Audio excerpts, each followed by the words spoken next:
Hi, everyone. Welcome back to a special episode of Breakfast with Bacon. I'm Claire Bacon, and this is our friend, Niki Sterner. So some of you may not know Niki, but she's been a very special part of this practice for a long time. First as a client, and now actually she's on our team.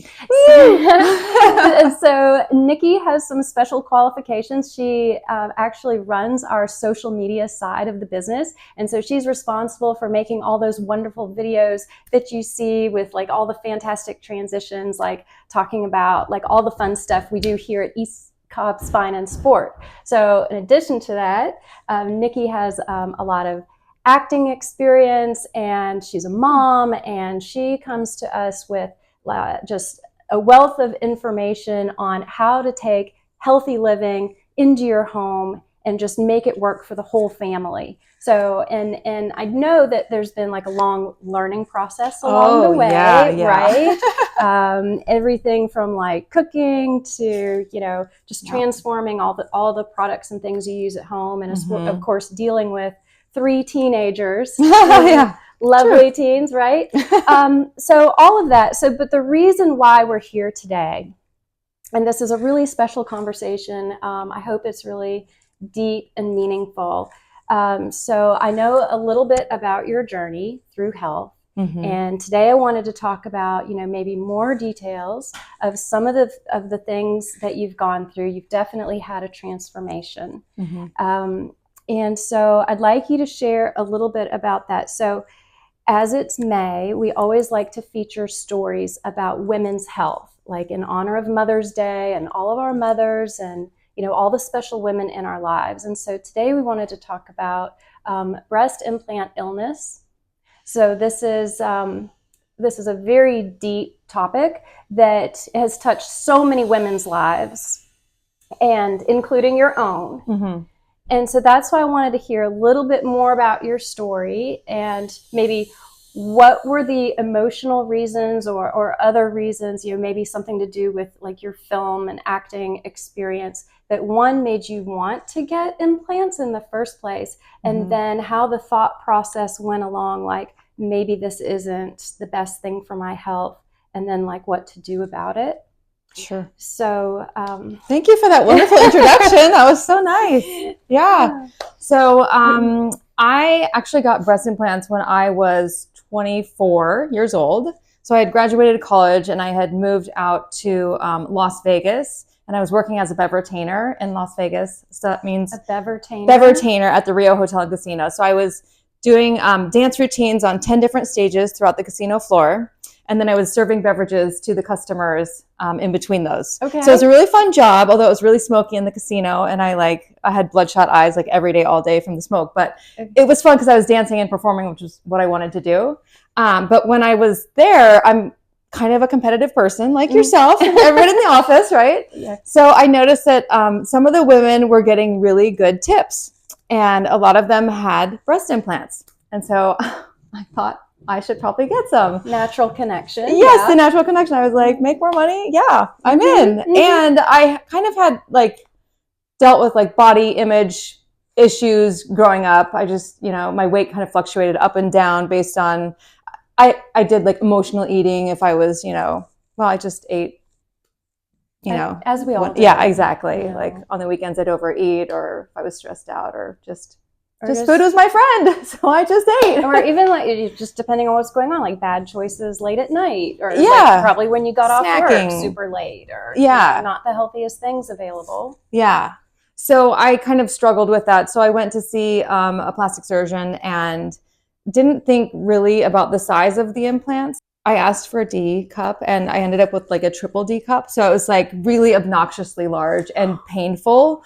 And yeah, so I actually had to go back for a second surgery 6 months later because I had to wait 6 months to actually either get them out or replace them. And so I went back and got a smaller set. But I noticed right away when I got them that I felt like just there was more pain all throughout my body.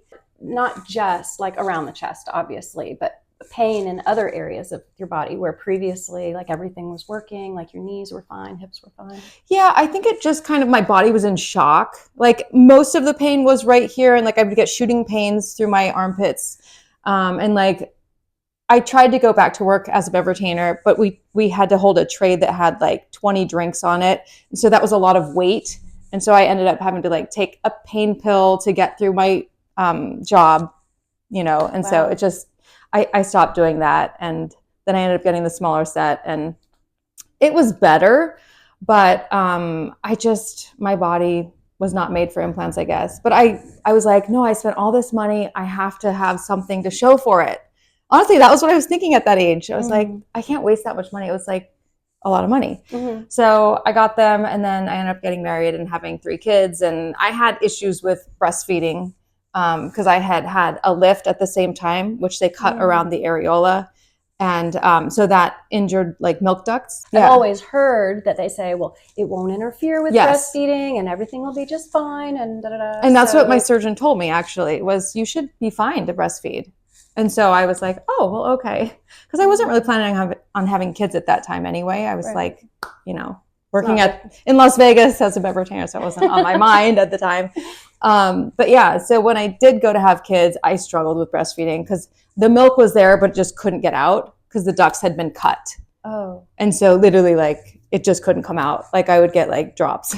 Wow. It was bad. Yeah. So I'd like to get that information out there because if someone's going to get a lift or anything like that, you need to think about that if you're going to have kids, because it was very, it was just stressful and it was painful and it was emotional because you want to breastfeed. I was a stay-at-home mom. It was like, of course I'm going to breastfeed.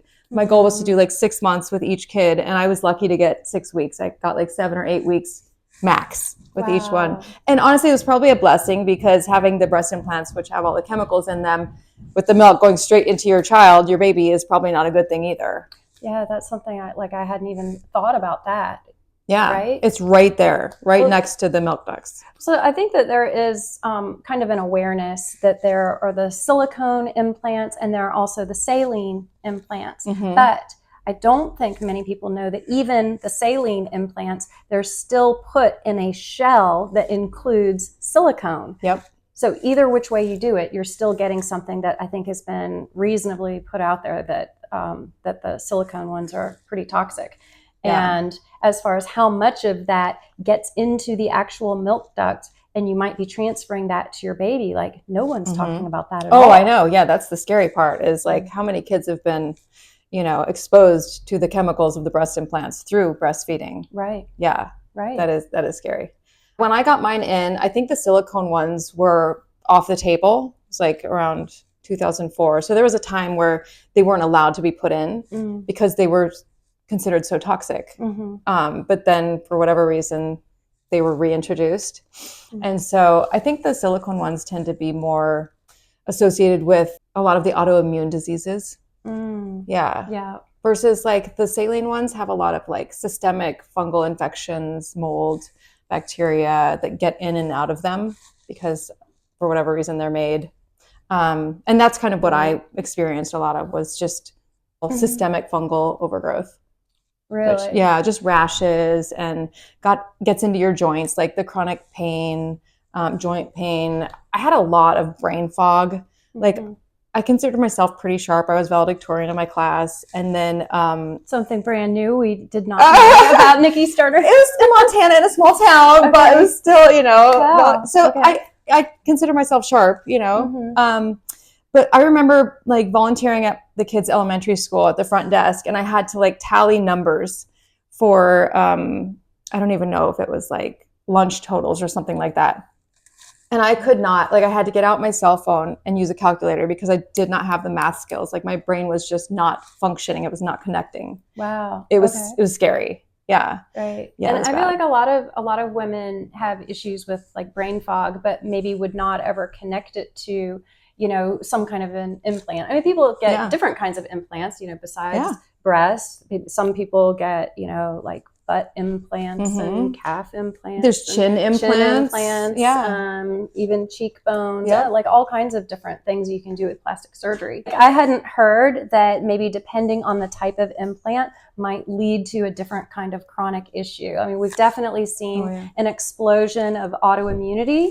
Lots of different autoimmune diseases. I mean, that's why when I run blood work with people, I'm constantly putting the ANA antibodies just because it's kind of broad.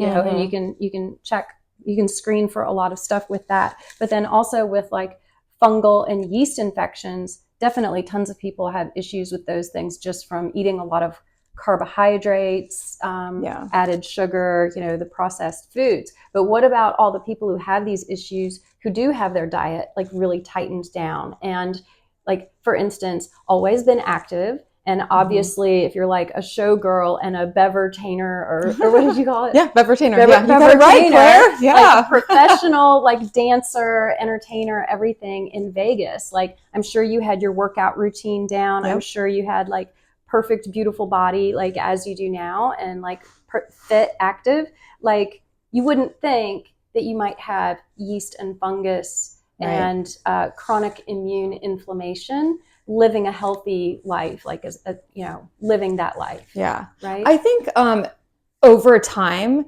it got worse. So like the first few years were not as bad as years 7, 8, 9, even I had them for 12 and a half years. Oh, that's a long time. So yeah, starting about year 7 or 8, I started to feel depressed. So I think the chemicals had gone into my brain all throughout my body. And I was having to take daily naps and stuff just because my energy was so low, because my body was constantly fighting these foreign objects in my body. Yeah. So my immune system was kind of shot. I couldn't digest meat, so I had to eat mostly a vegetarian diet. I would make soup and have that every day with avocado in it, just veggie soup.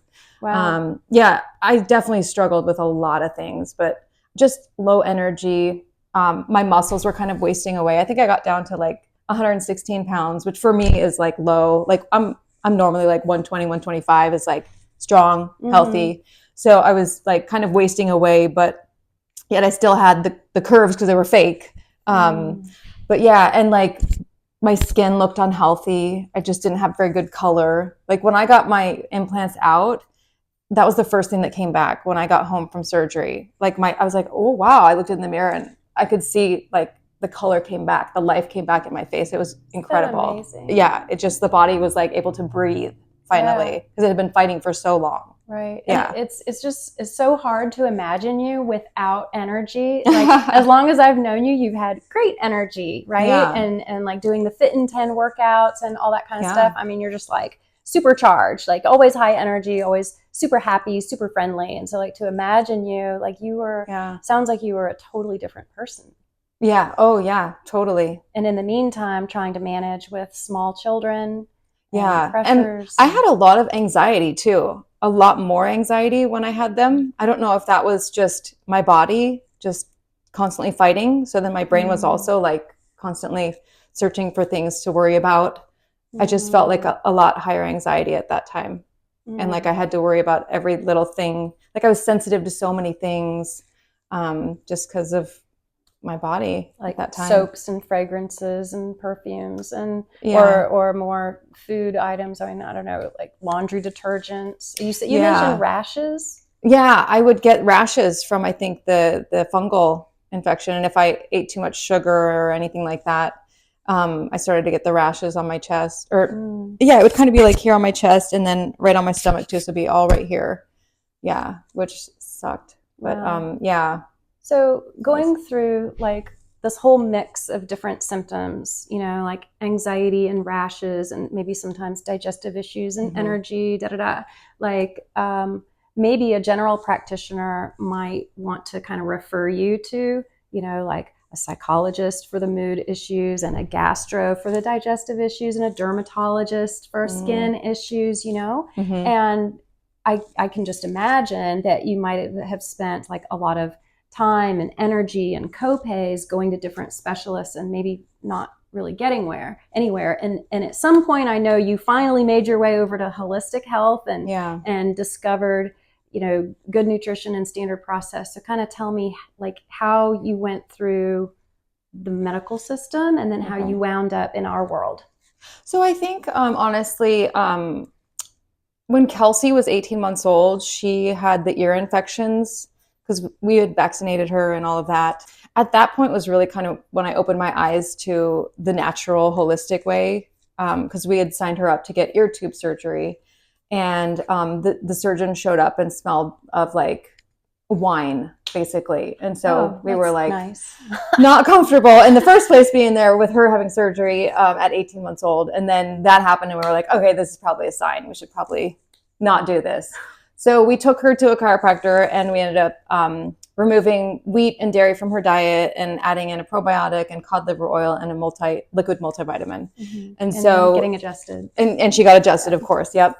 And those things cleared up her ear infections within a week, whereas she'd had them for like 3 months and they had tried every form of antibiotic on her. Like they gave her 3 shots in her leg in a row, 3 days in a row, like really high powered antibiotics. Nothing touched it except for cleaning up her diet and adding in some supplements. That's unreal. Totally unreal. Yeah. And none of the doctors ever said anything, like the whole 3 months that we were treating her with these antibiotics. So that was like a big wow. All we did was change what she was eating and feed her some vitamins. And got her adjusted. Yeah. Got her, lined up because her ears were probably, she had flown some, we'd taken her to Montana for a trip. And I think that's what originally set off the ear infections. Probably her diet and that. But yeah, we took her to the chiropractor a couple different times and she was better. Like it was pretty amazing. Yeah. So that kind of opened my eyes to okay, we should probably look into this. But I didn't honestly think much about the breast implant illness seriously until I saw the Real Housewives of Beverly Hills when Yolanda Hadid had gone through it. And so she talked about it on that television show. Did she? Yeah. And so that I got the book that she was reading. And I actually I think she was reading the book by Dr. Susan Kolb, who used to practice here in Atlanta, and that's who my explant surgeon was. But yeah, she's kind of a natural holistic surgeon also. So she recommended supplements to get me through until I got my surgery done. But yeah, so it was, I felt pretty blessed in my experience through explant because it's a lot. It's a lot to go in because they have to cut out the tissue that surrounds the implants to get, because that's contaminated with the heavy metals. So they have to cut that out and so it's a journey of recovery and it doesn't happen right away. Like you have to detox your body for some people it's 6 months, some people it's 2 years, some people it's, depending on how long you've had them for the rest of your life. In your case, 12 plus years. Right? Yeah. I had them in there for a long time. So. Right. Gosh, that's like so deep. Just like imagining like the trauma to your tissues locally, and then having to clean stuff out and like the pain and the healing that would be associated with that would be so hard. But then also with the emotional trauma of having such a personal, private part of your body be impacted like that, and you've got a wonderful husband. Yeah. Like very supportive, very caring, I can imagine, you know, but still, I imagine that process must have been difficult. Yeah, it was. I mean, because you marry one person and then you get, someone else by. You're like, wait a minute, that's not who I married. Did I sign up for that? Yeah, totally different. And he's always been the same person. So he's like, I've been the same person since I was 7.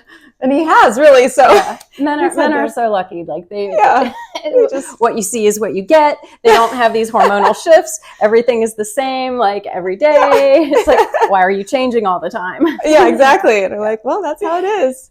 Yeah. But honestly, the most healing thing by getting the breast implants out was learning to love my body and love myself, because I think that's why I got them in the first place, was because I wanted to feel loved, because I wasn't showing myself the love. I wanted to look outward for the love that I should have just been giving myself. But, and the tips. And the tips, exactly, right? And the money was good. Come on. The $100 tips in the high roller room was good. Yeah. But honestly, that was the biggest reward getting them out, was just like I can look in the mirror and say I love myself, and no embarrassment in saying that. And that's just that's the whole journey really in life, is do you love yourself, and can you look in the mirror and say I got your back. That's right. You got to love every piece of yourself, every inch of your body, every bit. And especially because like health is wealth, like not to be like trite or whatever, but it really is. Oh my gosh. If you don't have your health And if you're tired all the time and you can't play with your kids like the way that you like, and you can't make it to all the practices and all the recitals like with energy and focus and memory, and like, you know, we all have an idea, like you want to live the life that you've dreamed of. Yes. You know, and if you don't have that because something's going on with your health, like what does it cost to get it back? It doesn't matter. Like, yeah, exactly. Whatever it costs, that's what you do. That's what you do. Yeah. And I felt like I was dying, honestly. Like I came to heads with that. Like, oh, I could die if I didn't take care of it. I felt like my energy was so low and my life force was so low that this could be it, you know? And so it, like, I had to wear sunglasses inside because we were living in a house that had a crawl space that had the air duct that had come unattached. We didn't know this at the time. So we were breathing in crawl space air up in the house. And that combined with the breast implant illness just really took me down to a place where I was like, I don't know if I'm going to make it here. Yeah. Yeah. That, like, I imagine your husband, like, you know, he was exposed to a lot of the same toxins in the home, but you were having a more dramatic experience just because of this internal body burden. Yeah. And a lot of time I've read that women do have a stronger reaction to that type of setting, the mold exposure. Like he was experiencing stuff, but he was just fighting through it because that's what he does, you know, and he wouldn't like admit to the, you know, and his mental was stronger than mine too. He's just like, I'm going to get through this. It's fine. It's fine. I'm good. Yeah, and maybe just a little, you know, it's just normal allergies or just you know, clearing my throat a little bit more. Yes. You know, no big exactly. Well, Niki, thank you so much for sharing your story. Yeah. And I just know like the details of your personal experience will bless probably so many women, you know, hopefully some that we know, maybe some that we don't know. So ladies, if you hear this story and if it gets you thinking like, wow, maybe my implants might be part of the issue to some of the things that you're feeling, like I would totally encourage you to, you know, talk to your doctor, maybe talk to a new doctor, reach out to us. Like you said, your explant doctor had given you some supplements to kind of like maybe mediate some of the inflammation along the way as you were, you know, maybe getting ready for surgery and healing. Yes. Not like just taking supplements is going to fix something that's like no, it's just managing. Yeah. And this office honestly does a great job at supporting that type of thing. So anyone that's experiencing that should come here. Thank you. And see you. Yeah. We try. But we have seen people come in who have, you know, really tried hard to manage their symptoms, and like it only happens like maybe 50% or so. Like supplements can only go so far. If you have a smoldering fire of inflammation inside of you, like we're all about dealing with the root cause. Like find the reason, what is underlying your symptoms, and like go after that. And like not everything is nutritional. Like sometimes there is a procedure that's definitely required. Deal with the problem here. And the supplements should be more of a cherry on top to like an overall really great holistic lifestyle, good foundation of nutrition. And then we use that to get the things that we wouldn't normally get in our diet. But a lot of women have come to me, and please feel free to reach out at any point and ask questions because I'm happy to help. But a lot of women have come to me and had questions, and they've gotten them out, and they've all just recovered so much quicker. So definitely, if you're considering getting them out, the sooner the better for your health. Right. And I'm sure there's going to be an avenue through, you know, our online program for special questions like that. We do these Facebook Lives on a regular basis. And I think that would be a great avenue to be able to answer questions to people. So keep an eye out for that for our next Facebook Live. And thank you so much, Niki, for sharing our story. And we've just been so blessed by you sharing your experience. So thank you so much. Well, I love working here. This place is the best. This is the best team, the dream team. And thank you for helping me. There's been a huge part of my recovery. And Catherine, too. Welcome. And Dr. Bacon. That's right. That's right. Yeah, of course. All right. Well, thanks very much, everyone. And we'll see you on the next Breakfast with Bacon.